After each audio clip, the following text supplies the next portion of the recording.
앞으로도 계속 더위를 잘 이기시고 그곳에서 새로운 생기가 피어날 수 있기를 간절히 바랍니다. 지난 시간에 우리나라에 제시 잭슨 목사님이란 분이 한국을 찾아왔어요. 제시 잭슨 목사님은 마틴 루터 킹 목사님 암살 이후로 미국의 흑인 민권 운동의 아주 대표적인 그런 목사님, 침례교 목사님이고요. 그리고 정치가예요. 1984년과 88년도에 미국의 민주당 대통령 후보 경선에 참여를 했었습니다. 그래서 후보로 지명되지는 않았어요.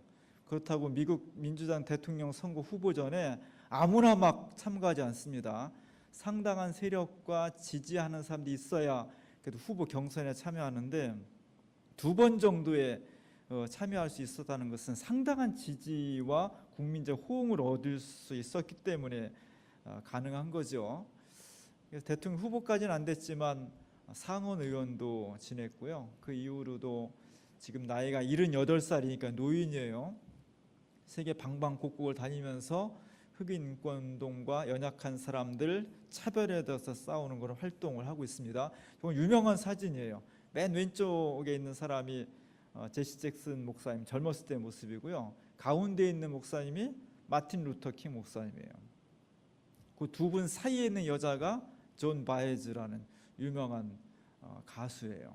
유명한 아주 사진인데 저렇게 함께 활동을 하면서 미국 사회 내에서의 연약한 사람들, 특별히 인종에 의해서 차별받는 사람들의 인권을 위해서 평생 동안 싸워온 그런 목사님이 한국을 방한을 했습니다. 그래서 들어와서 사실은 우리나라의 민중당에서 초청을 했고요. 민중당에서 초청을 했지만 한국 교회가 이분이 목사님이기 때문에 여러 가지 행사를 같이 했었습니다. 국회도 방문했고요. 이인영 의원도 보이죠? 그리고 민중당 사람들하고 한국 인권에 대해서 논의했고 또 우리 기장이 월요일마다 한반도 평화를 위해서 기도하고 있는데 특별히 제시 잭슨 목사님 오신다고 해서 임진각에 모여서 북한 쪽을 바라보면서 함께 예배를 했고 전 세계를 향해서 이 목사님이 한반도 평화가 이루어졌으면 좋겠다. 꼭 정전협정이 종전선언을 하고 평화협정이 이루어졌으면 좋겠다. 이런 얘기를 많이 해주고 지지를 해주었습니다. 이분이 78살인데요. 젊었을 때부터 거의 30대 초반부터 미국 정치에 뛰어들었고 굉장히 연설을 잘하는 분이었습니다. 미국에서는 정치를 하려면 연설을 잘해야 돼요. 말을 못하면 대중적인 지지를 얻기가 어렵습니다. 그래서 대중을 향해서 굉장히 많이 연설했고 특별히 TV가 발달하면서부터 대중을 어떻게 자기가 주장하는 바를 설득해내고 강조하고 때로 막 선동도 하고 뭐 이런 사람들이 대중적인 정치를 할 수 있는 그런 분이에요. 이분도 젊었을 때부터 굉장히 연설을 잘하는 그런 분이었습니다. 그런 분이 우리나라에 와서 한반도 평화와 인권을 위해서 운동하는 그런 방안을 했어요. 9명이 왔으니까 딸도 데려오고 손자도 데려오고 막 수행원에 가서 9명이 와가지고 한 일주일 동안 머물렀었는데 지난 목요일날 한국기독교교회협의회에서 이분을 초청해서 인권 강연을 했습니다. 우리 교인들 여러분이 같이 가서 함께 참여를 했고 좋은 시간을 가졌어요. 이분이 강연을 통해서 한 그 주제는 이런 거였습니다. 계속해서 희망을 살아있게 해라. 희망에 대한 얘기였어요. 우리가 살아가는 현실이 여기는 분단이 있고 가난이 있고 질병이 있고 여러 가지 갈등이 있어서 우리가 살아가는 현실이 굉장히 어렵고 그걸 극복하기 위해서 노력을 하지만 노력한 만큼 탁탁 성과가 나오지 않잖아요. 그래서 절망하기 쉽고 스스로 좌절하기 쉬운 그런 상황이지만 그럼에도 불구하고 하나님께서 우리와 함께 하시니 출애굽의 하나님께서 함께 하시니 십자가에 돌아가시고 부활하신 예수 그리스도와 우리가 함께 하시니 그 믿음을 가지고 끊임없이 희망을 가져야 됩니다. 그 희망이 말라 죽지 않도록 그 희망이 끊어지지 않도록 희망이 계속해서 살아있게 하십시오. 뭐 그런 내용의 강연을 해서 참석한 많은 사람들이 감동을 받았습니다. 저는 그 모습을 보면 사실은 저분의 인권에 대한 이야기나 한반도 평화에 대한 이야기는요, 내용으로 보면 아주 단순한 거예요. 그렇게 전문적이지 않습니다. 그냥 기본적인 이야기를 한 거예요. 근데 저분의 강연을 들으면서 제가 감동을 받은 것은 저분이 한 4년 전부터 파킨슨병을 앓고 있어요. 파킨슨병 아시죠? 무하마드 알리, 그 뛰어난 나비같이 날아서 벌같이 쏜다는 그 뛰어난 권투 선수가 파킨슨병 앓으면서 어떻게 해요? 걸음을 잘 못 걷죠. 감각이 무뎌지죠. 손이 떨리고 우울증이 오고 치매가 동반이 됩니다. 그런 병을 본인이 앓고 있다고, 4년 전부터 앓고 있다고 몇 년 전에 고백을 했어요. 그래서 저분이 젊었을 때 정치인이었으니까 얼마나 달변이겠어요. 말에 대해서는 뭐 목사이면서 정치가 있으니까 아무한테 뒤떨어지지 않는 그런 달변가입니다. 근데 이번에 와서 그 강연하는데 되게 어눌해요. 뭐 아주 그냥 못하는 건 아니지만 저분이 옛날 제시 잭슨 목사님 맞나? 그럴 정도로 사실은 말도 되게 뚜렷하지 못하고 발음이 뚜렷하지 않아서 웅얼웅얼 되는 바람에 통역하는 사람이 굉장히 애먹었어요. 못 알아들어갖고. 그리고 뭔가 질문해도 질문의 핵심을 잘 못 알아들어. 그래서 되게 그 옛날에 그 영민하고 달변이면서 명확하고 막 샤프하고 이런 것들을 찾아볼 수 없는 그냥 노인. 그러면서 파킨슨병을 앓고 있는 그런 노인. 본인에 대해서 얼마나 좌절하고 안타깝고 실망스럽고 어쩌면 좀 부끄럽고 하고 막 그러겠어요. 그런 분이 14시간 비행기를 타고 와서 한국 사람한테 하는 말 첫 번째 핵심이 희망을 가지라는 거예요. 저는 그게 감동이었어요. 그분이 한 강연 내용은요, 그냥 아주 기초적인 수준의 것이에요. 뭐 별로 질문할 것도 없어요. 그런데 본인이 정말 희망적이지 않은 상황인데 정말 좌절스럽고 아프고 힘들고 자기가 말하는 것도 옛날 같지 않고 잘 못 알아듣고 본인의 삶 자체가 별로 희망적이지 않은 상황인데 그런 상황에 몸을 가지고 와서 우리에게 전해주는 이야기가 희망을 가지십시오. 희망이 꺼지지 않도록 잘 간직하십시오. 이거 자체가 저한테는 감동이었고 희망적이었어요. 오늘 우리 삶 가운데 여러 가지 요소가 우리를 절망스럽게 합니다. 날씨까지 덧붙여서 우리를 막 지치게 해요. 그럼에도 불구하고 우리가 끊임없이 희망의 끈을 놓지 않고 그 희망의 근거가 내 능력이나 정치적인 여건이 아니라 하나님께서 함께 하시니, 십자가에 달려 죽으셨지만 부활하신 그분이 나와 함께 하시니 내가 희망을 간직할 수 있습니다. 이 고백이 그분의 삶을 통해서 우리 가운데 전해주고 있습니다. 여러분 힘들어도 지쳐도 주님께서 주신 희망의 끈을 끝까지 붙잡고 희망 속에서 새로운 삶을 도약할 수 있기를 간절히 바랍니다. 오늘 예수님 말씀은 예수님 굉장히 피곤한 삶을 사셨어요. 예수님이 한 33년 정도 사셨는데 마지막 3년을 공생애로 사는 겁니다. 마지막 3년은 막 정말 불꽃처럼 살았어요. 마치 빈센트 반 고흐가 37살에 죽었는데요. 27살 때부터 그림을 그렸거든요.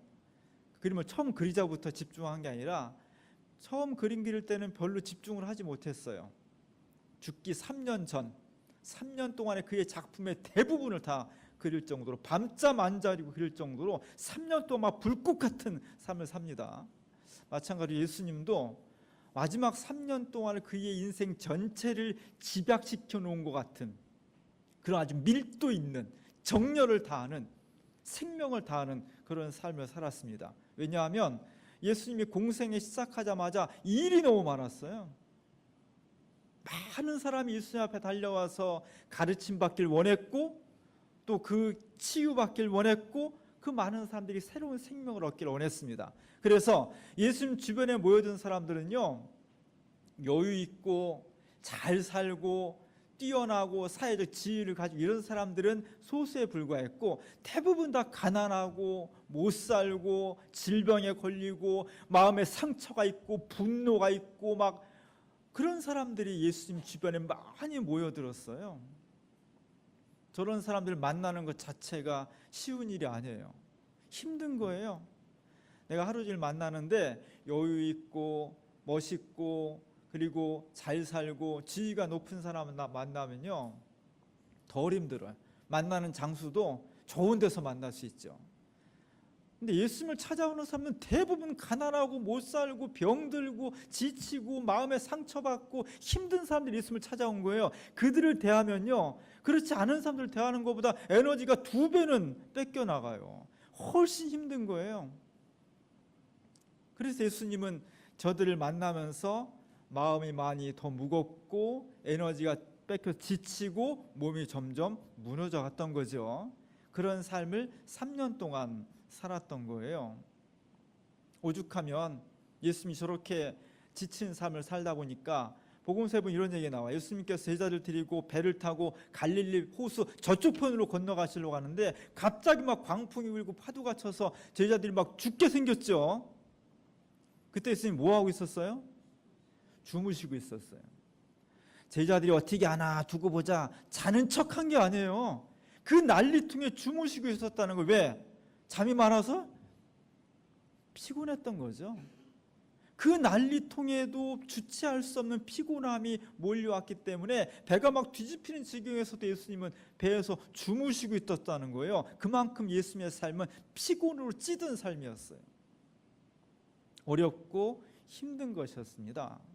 그래서 오늘 예수님께서 누가복음 9장 58절에 보면 유명한 말씀 해주고 있어요. 여우도 굴이 있고 공중에 새도 집이 있는데 하나님의 아들 인자는 머리 둘 곳조차 없구나.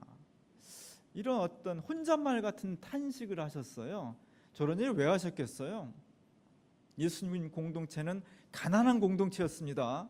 물론 그 주변에 어쩌다가 독지가가 있어서 예수님 제자들과 함께 오늘은 저희 집에서 주무십시오. 삭개오처럼.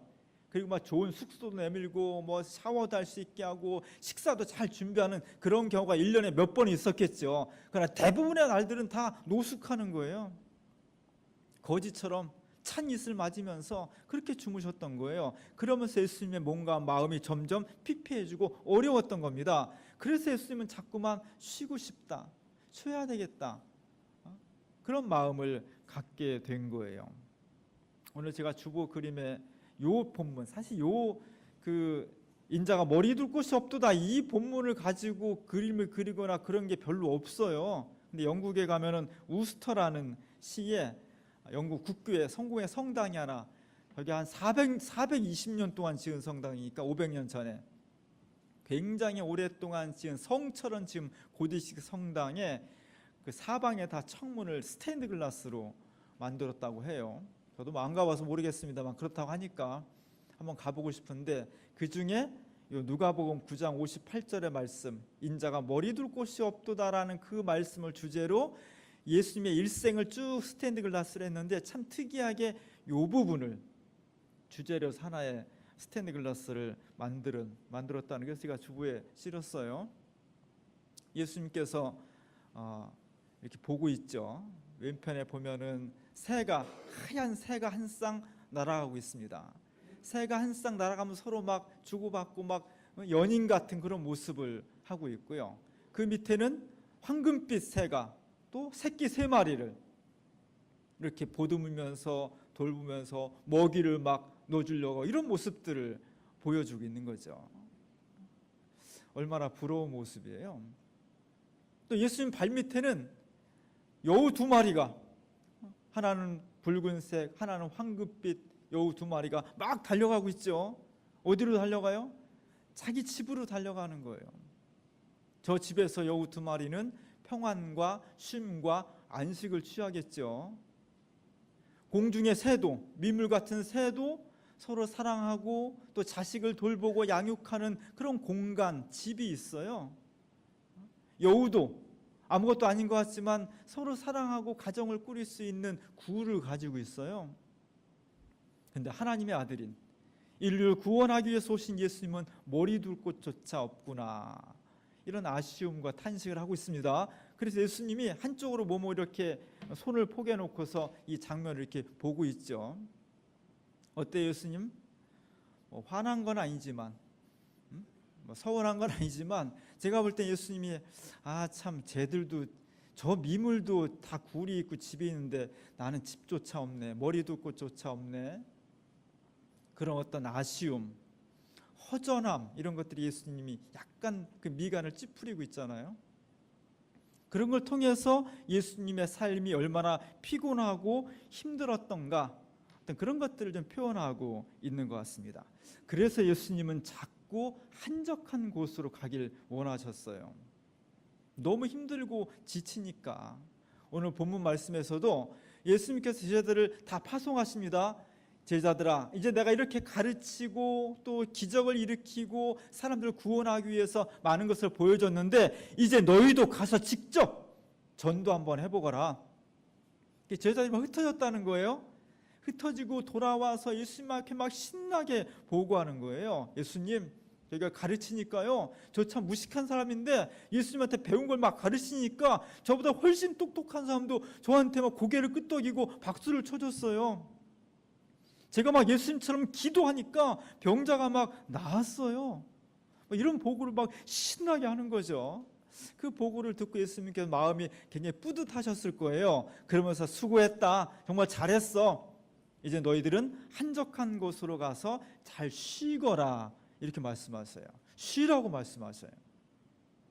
열심히 했으니까 재밌지, 더 일해, 이렇게 안 했다는 거예요. 쉬거라. 왜냐하면 이 제자들이 얼마나 바쁜지 사람들이 몰려드는 통에 밥 먹을 시간도 없었다는 거예요. 여러분, 아무리 바빠도 밥 먹을 시간이 있잖아요. 예수님과 제자들은 밥도 못 먹을 정도로 많은 사람들이 둘러싸여서 일을 했다는 거예요. 그래서 예수님은 일부러 제자들에게 한적한 곳으로 가서 이 일상으로부터 퇴거해서 모든 것을 단절하고 쉬어라. 결과는 쉬지는 못했습니다. 그러나 예수님은 분명히 쉼을 중요시 여겼다는 거예요. 왜냐하면 인생도 그렇고 선교도 그렇고 한 번 하고 말 게 아니거든요. 인생은, 역사는 긴 호흡으로 봐야 돼. 마라톤처럼 긴 호흡으로 보면서 자기 페이스를 조절해야 되고요. 한 번 하고 마는 것이 아니라 길게 가면서 내가 얼만큼 유지할 수 있는지. 아까 제시 잭슨 목사님의 표현대로라면은 희망을 한 번 갖고 마는 것이 아니라 이 희망을 어떻게 꺼지지 않도록 길게 오래 간직할 수 있는지, 이게 중요한 거예요. 한 번 살아가는 거 할 수 있습니다. 한 번 전도하는 거 할 수 있어요. 중요한 것은 그것을 얼만큼 끊이지 않고 오랫동안 간직하면서 살 수 있겠느냐, 그거 하기 위해서는 반드시 쉼이 필요하다는 거예요. 그래서 예수님은 많이 쉬었습니다. 쉬려고 했어요. 오늘 제자들한테도 한적한 곳으로 가서 쉬어라. 쉬어야만, 그래야만 새로운 생기를 충전할 수 있고, 이것이 한 번으로 끝나는 것이 아니라 지속적으로 할 수 있다는 거죠. 그래서 예수님도 한적한 곳을 좋아하셨고 남들보다 분리된 새벽 시간을 좋아하셨고, 그러면서 자기를 재충전하는데 굉장히 노력을 했습니다. 우리는 어떻게 하면은 참된 쉼을 가질 수 있을까요? 쉬긴 쉬는데 어떤 때는 쉬었는데 더 피곤한 경우도 있어요. 어떤 때는 휴가가 더 피곤해. 진짜 쉼을 얻기 위해서는 무엇을 해야 되는지. 인류 역사상 근대 문화를 획기적으로 바꿔놓은 중요한 발명 중에 하나가 전구예요. 전구는 19세기 초에 미국을 중심으로 백열 전구가 급속도로 확산됐거든요. 저 사람 에디슨인데, 에디슨이 전구를 발명한 건 아니에요. 다른 사람이 발명했는데, 에디슨이 저 초창기 전구를 일반 사람들이 대중화하는데 굉장히 중요한 역할을 했습니다. 전구는 인류의 삶을 획기적으로 바꿔놓은 거예요. 왜냐하면 저 전구가 발견되기 이전에는 사람은 어디에 맞춰 생활했느냐? 태양에 맞춰 생활했어요. 아침에 태양이 뜨면 일할 수 있는 것이고, 아무리 내가 급하고 아무리 밤에 일하고 싶어도 태양이 지면 못하는 거예요. 그래서 할 수 없이 밤에는 일하고 싶어도 쉬었어요. 태양이 우리의 삶의 리듬을 조정해 주었습니다. 전구는 뭐냐? 밤을 낮으로 만들어 버린 거예요. 그래서 옛날에는 전구가 발견되기 전에는 무조건 밤에는 그냥 강제로 쉬었는데 이제는 쉬지 않아도 되는 시대가 된 거예요. 그래서 24시간 노동할 수 있게 된 겁니다. 24시간 편의점이 전구가 있으니까 가능한 거예요. 그래서 사람은 무지무지게 편리해졌어. 새벽 2시에도 필요한 거 있으면 가서 물도 사올 수 있는 거예요. 옛날에 밤 10시면 다 문을 닫았는데 엄청나게 편리해졌죠. 세상은 편리해졌는데 인간이 행복해졌나? 편리함과 행복함은 관련이 있지만 똑같지는 않습니다. 가만히 돌이켜보니까 전구가 발명되고 인해서 인류가 밤을 낮으로 바꾸는 데는 성공했는데, 그래서 엄청나게 편리해졌는데 행복해지진 않았다는 거예요. 그래서 몇 년 전에 선거에 나온 사람이 이런 구호를 외쳤죠. 저녁이 있는 삶. 저녁이 있지 뭐 저녁이. 근데 그 간단한 그 구절에 많은 사람이 공감을 했잖아요. 맞아, 내가 저녁을 잃어버리고 살았어. 옛날엔 그냥 해지면 다 와서 집에 와야 되니까 싫든 좋든 다 앉아서 같이 저녁을 먹고 식구들끼리 이런저런 이야기도 하고 했었는데, 전구가 발명되고 문명이 발전되면서 밤이 없어지고 밤을 낮으로 만들어가면서 생산성은 높아졌지만 인간이 기본적으로 갖춰야 될 저녁을 다 잃어버린 거죠. 빛이 인간에게 빛을 줌과 동시에 어둠의 도구로 바뀌어져 버린 거예요. 쉼을 잃어버린 겁니다. 하나님은 우리에게 안식을 강조하셨어요. 반드시 안식일을 지켜라.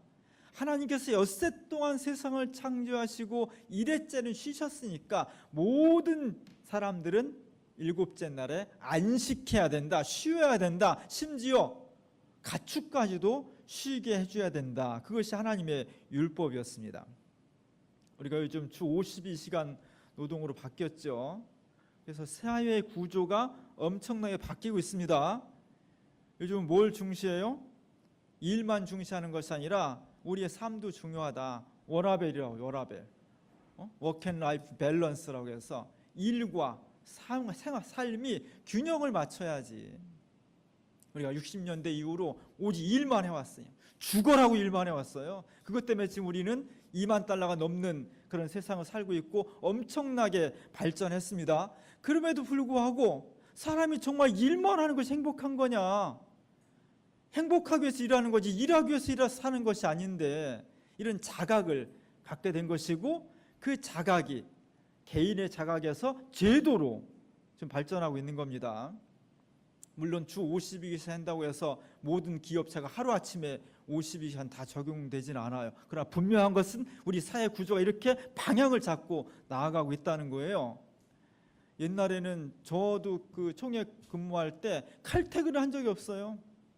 맨날 야근했습니다. 맨날 야근. 토요일 주일이 어디 있어요? 맨날 일하고. 그래야만 되는 것처럼 생각을 했어요. 지금은 어때요? 칼퇴근을 하라고 그냥 기업에서 막 5시 되면 그냥 컴퓨터 다 꺼버리고 불 다 꺼버리고 빨리 나가라고 막 그러죠. 이런 사회 구조가 변화되고 있는 거예요. 인간에게 있어서 일이 중요하지만 일과 함께 그 일을 좀 더 생산적이게 하려면 쉼이 중요하다. 쉬어야 된다. 사람은 기계가 아니고 기계가 되어서도 안 되고, 처음 창조된 인간은 일과 삶이 균형을 맞추는 것이 행복이다. 이런 자각이 우리 사회에 드디어 찾아온 거예요. 대단한 발전입니다. 좋은 거예요. 문제는 어떻게 해야 진짜 쉼을 얻을 수 있는 거냐. 휴가철이 시작됐죠. 우리 교인들 지금 휴가철이 이제 이번 주, 다음 주, 그 다음 주까지 안 보이는 사람도 꽤 있을 거예요. 저렇게 바다로 나가서 실컷 밤새도록 놀고 먹고 마시고 사람들하고 깔깔거리고 그리고 돌아오면 그냥 휴식이 쫙 됩니까? 나는 휴가철이 너무 싫어요. 난 휴가 안 가고 싶어. 왜냐하면 길이 막히고 막 덥고. 우리가 정말 휴가를 어떻게 하면 좋을지 잘 생각하셔야 돼요. 휴가를 하지 말라는 게 아니라 휴가를 잘 해야 돼. 그래서 저렇게 산으로 들러 나가는 것은 너무 좋은데 거기 가서 그냥 막 밤새도록 놀고 소리 지르고 막 그렇게 하면 와서 1년 동안에 피로가 쫙 풀리고 새로운 생기가 쫙 생기면 너무 좋은데 그렇지 않다는 거예요. 왜냐하면 인간의 본질은 그렇게 해서 쉼을 얻을 수 있는 존재가 아니기 때문이에요. 인간이란 존재는 본래 우리를 창조하신 하나님 안에 거할 때, 그분과 함께 있을 때 진정한 쉼을 얻을 수 있는 거예요.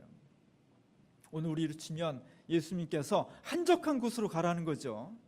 지지고 볶고 일하고 관계 있고 복잡한 이 일상으로부터 단절하고 반드시 한적한 곳으로 가서 하나님과 나 사이에 1대1로 서라는 거예요.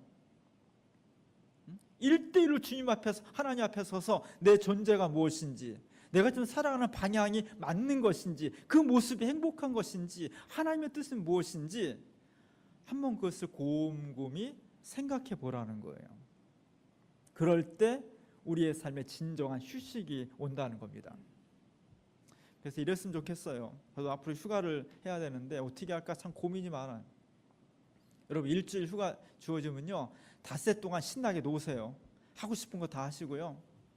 근데 그 중에 하루 정도는 진짜 모든 것을 다 단절하고, 핸드폰도 끄고요, TV도 끄고, 일도 끄고, 모든 관심 다 끄고, 정말 나 혼자, 정말 하나님 앞에 나 혼자 딱 서는, 그래서 그분 앞에서 내가 정말 이제까지 어떻게 살아왔고 올 한 해는 어떻게 살고 있고 앞으로 내 생에 남은 것은 어떻게 살아야 될지를 정말 모든 것을 다 단절하고, 이 한적한 곳이라는 것은 장소의 개념이 아니라 하나님과 내가 딱 단독자로 서는 거예요. 모든 일체의 업무나 사회 관계망으로부터 나를 단절시켜서 하나님 앞에 정말 단독자로 서는 거예요.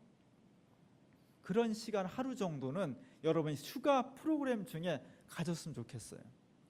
그리고 돌아온 다음에 휴가를 마치면 그냥 막 신나게 노는 것으로, 그래서 막 재밌고 추억이 있어서 그런 것보다도 정말 하나님 앞에 내가 창조주, 나를 만드신 하나님의 손길 앞에서 내가 새롭게 설 수 있는 그런 기회가 주어져야만 진짜 쉼이 이루어지는 것이고, 이 진짜 쉼이 이루어져야만 우리가 새로운 생기를 재충전할 수가 있는 것입니다.